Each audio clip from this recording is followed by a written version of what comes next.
क्या property market का बेड़ा गर्क हो चुका है? क्या मार्केट में बिल्कुल ही बायर नहीं है? क्या इस वक्त बिल्कुल प्रॉपर्टी में इन्वेस्टमेंट नहीं करनी चाहिए? हम इन तीनों सवालों के ऊपर बात करेंगे। अस्सलाम वालेकुम, मैं हूं हबीब इलाही। इस वक्त बहुत से वीडियोस आपने देखी होंगी कि प्रॉपर्टी की मार्केट क्रश कर गई है और इस वक्त बहुत ही बुरे हालात हैं जी प्रॉपर्टी में। तो ये मोस्टली जो वीडियोस होती हैं वो फैक्ट के साथ, दलील के साथ इसको नहीं बता रहे होते, एक बात कर रहे होते हैं। तो आज हम इसको तफसील से देखेंगे कि क्या वाकई मार्केट जो है वो उसका बहुत ही बुरा हाल है प्रॉपर्टी मार्केट का। तो सबसे पहले हम इसको देखने के लिए प्राइस की बात कर लेते हैं। प्राइस को देखेंगे, घरों की बात करते हैं, बहरिया टाउन में आ जाते हैं। बहरिया टाउन पिंडी इस्लामाबाद में अगर हम 1 साल पहले प्राइस देखते हैं 5 मरला घर की, तो वो तकरीबन आपको एवरेज मिल जाता था 1,40,00,000 के करीब। आज आप घर लेने चले जाएं बहरिया टाउन में 5 मरले का, किसी भी जगह पे बहरिया टाउन में 5 मरले का नया घर आपको 1,80,00,000 से नीचे नहीं मिलेगा। इसी तरह 7 मरला 30-55 का जो ब्रांड न्यू घर था, आज से 1 साल पहले तकरीबन 2,15,20 तक बहुत आराम से मिल जाता था। वही घर आज 2,70,75 से कम मिलता नहीं है। तो क्या मार्केट नीचे चली गई है?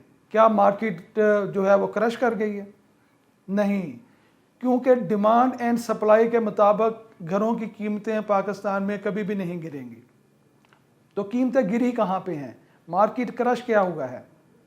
उसको देखने के लिए हम देखेंगे कि इन्वेस्टर 2 तरह के होते हैं। जो इन्वेस्टमेंट आती है रियल एस्टेट सेक्टर में वो 2 तरह की आती है।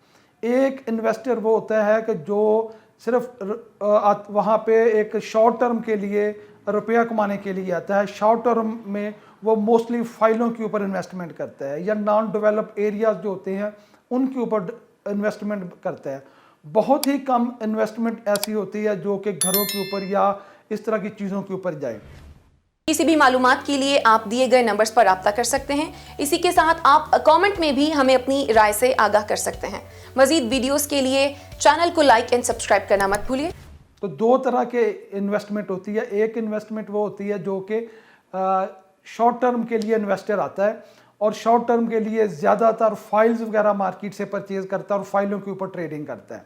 दूसरा जो होता है बायर वो होता है कि जिसको हम आम तौर पे एंड यूज़र कहते हैं। उसने घर रहने के लिए लेना होता है, उसने जो प्लॉट ख़रीदना है उसका ये माइंड होता है कि मैं अभी या कुछ साल के बाद इसके ऊपर घर बनाऊंगा। इसमें पाकिस्तान में भी बहुत से लोग ये परचेजिंग करते हैं, ओवरसीज़ पाकिस्तानी भी इस तरह की परचेजिंग करते हैं कि ये एक अच्छा प्लॉट ले लें या इसको, और मोस्टली वो प्लॉट होता है पोजेशन एरिया वाला। और इस वक्त जो प्राइस ज़्यादा नीचे गई है या गिरी है वो फाइलों की गिरी है, क्योंकि इन्वेस्टमेंट जो शॉर्ट टर्म के लिए आ रही थी, जो सट्टेबाज इन्वेस्टर था वो मार्केट से निकल जाता है। वो एक खास टाइम के लिए आता है और उसके बाद वो मार्केट से निकल जाता है। उसमें पॉलिसीज़ भी हुकूमत की होती हैं, दीगर भी फैक्ट काम कर रहे होते हैं। तो वो तकरीबन आप कह लें कि पिछले 6 माह साल या 8 माह से वो इन्वेस्टर जो था जो कि शॉर्ट टर्म के लिए आया था, जो सट्टेबाजी थी, जो एक इन्वेस्टमेंट के जरिए पैसा फेंक के एक बबल क्रिएट करते हैं, तो वो बबल एक टाइम पे फटना होता है, वो बबल फट गया। लेकिन जो ओरिजिनल बायर है, जिसको हम एंड यूज़र कहते हैं, जो घर लेने के लिए आता है, तो वो कम नहीं हुआ, वो अभी भी मार्केट में आ रहा है। और अगर प्राइस गिरी है तो घर सस्ते मिलने चाहिए। लेकिन किसी भी सोसाइटी में आप चले जाएं, जो घर हैं, जो तैयार अपार्टमेंट हैं, जो शॉप हैं, उनकी प्राइस में कमी के बजाय प्राइस ऊपर गई है, प्राइस उनमें बढ़ी है। तो हम ये कैसे कह सकते हैं कि जी मार्केट गिरी है? मार्केट वो गिरी है जो कि सट्टेबाज था वो निकल गया, फाइलों की प्राइस कम हो गई है उसमें काफ़ी ज़्यादा। और जो पोजेशन वाले प्लॉट थे डेवलप, उनमें भी प्राइस कम हुई है, लेकिन उतनी ज़्यादा नहीं हुई। उनमें क्यों कम हुई है? उसमें भी जब इन्वेस्टमेंट आती है, जब सट्टेबाज आता है, तो वो पोजेशन वाले एरिया के ऊपर भी कुछ इन्वेस्टमेंट करता है, उसके ऊपर भी ट्रेडिंग होती है। तो उसमें भी एक जो है वो हवा भरी जाती है, लेकिन उसमें इतनी ज़्यादा हवा नहीं भरी होती, थोड़ी सी हवा भरी होती है। वो जब सट्टेबाज निकलते हैं तो वो हवा निकल जाती है। तो प्लॉट्स में भी हवा निकली है, लेकिन इतनी ज़्यादा नहीं, उसमें कमी आई है, लेकिन बहुत ज़्यादा नहीं। ज़्यादा जो कमी आई है वो फाइलों की प्राइस में आई है। तो अभी इस वक्त दूसरी जो सूरत हाल है वो करेंसी का डीवैल्यू होना है। अच्छा जी, कुछ लोगों का ख्याल है कि जी जो इन्वेस्टमेंट है अगर प्रॉपर्टी में करेंगे तो फ़ायदा नहीं होगा, अगर प्रॉपर्टी में नहीं करेंगे तो किस जगह पे करेंगे। आप कहते हैं जी डॉलर ले लें, तो भाईजान कितने के डॉलर आप परचेज़ कर लेंगे? अगर आप 2 करोड़ या 5 करोड़ या 10 करोड़, जो बड़ा इन्वेस्टर है वो कितने के डॉलर परचेज़ कर लेगा और परचेज़ करके कहाँ रखेगा? अच्छा, दूसरे लोग कहते हैं जी सोना ले लें। भाई सोना लेके उसकी सिक्योरिटी नहीं चाहिए, उसकी हिफाजत नहीं करनी है आपने, कितना का सोना आप ले लेंगे? तो रियल स्टेट सेक्टर ना सिर्फ दुनिया में बल्कि पाकिस्तान में वाहिद सेक्टर है जिसमें आप बहुत ज़्यादा अर्न करते हैं।